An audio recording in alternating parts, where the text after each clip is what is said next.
The hardest thing to do in this market is get a contingent offer accepted. However, with the way that the market's been changing and starting to level off a little bit, we've seen more and more sellers be open to the option. And we've even seen a few of them get accepted and start to make it through to closing of escrow. So if you have a home to sell before you buy the next one and you're not using one of our other strategies to buy before you have to sell, stay tuned. Here's a couple of tips that you need to do to get yourself in the best position to get your contingent offer accepted.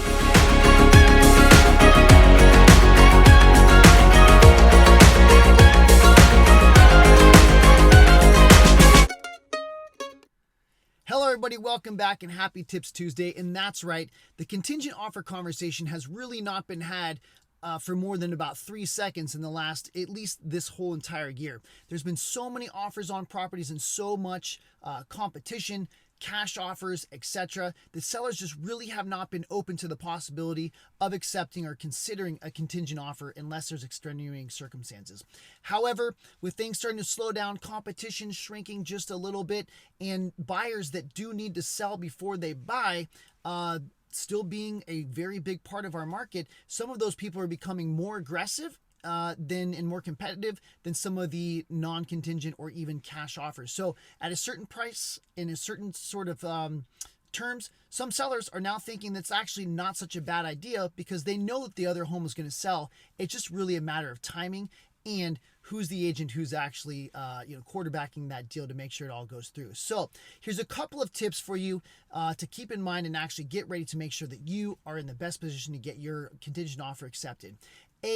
Know your market. Understand, have your agent do your market analysis, but really start to dig into market times, what is selling in the neighborhood, and exactly why, and then start preparing your home early, okay? Preparing means to start decluttering, getting it ready for listing, and then thirdly, take the photos. Get the photos done, the videos done. I mean, again, you're kind of putting a cart before the horse a little bit, but the point being is if you want the opportunity to make sure that you're ready to jump if you do get your contingent offer accepted, no seller is going to wait to say, okay, your home's not on the market, you're not ready. It's going to take you 2 to 3 to 4 weeks to get it on the market, and then you have to sell it. That'll take a couple of weeks, and then another 30-day escrow.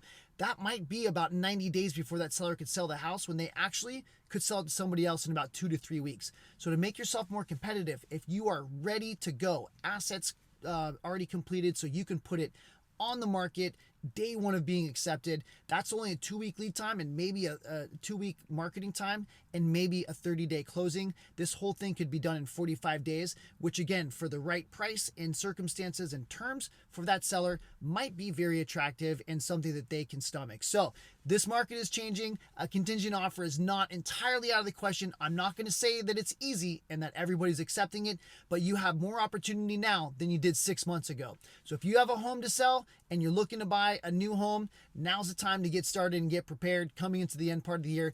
Give me a call or click below. Love to help you understand exactly how you can be prepared to take advantage of this market. Yes, even if you have a home to sell. Thanks everybody. We'll talk to you soon.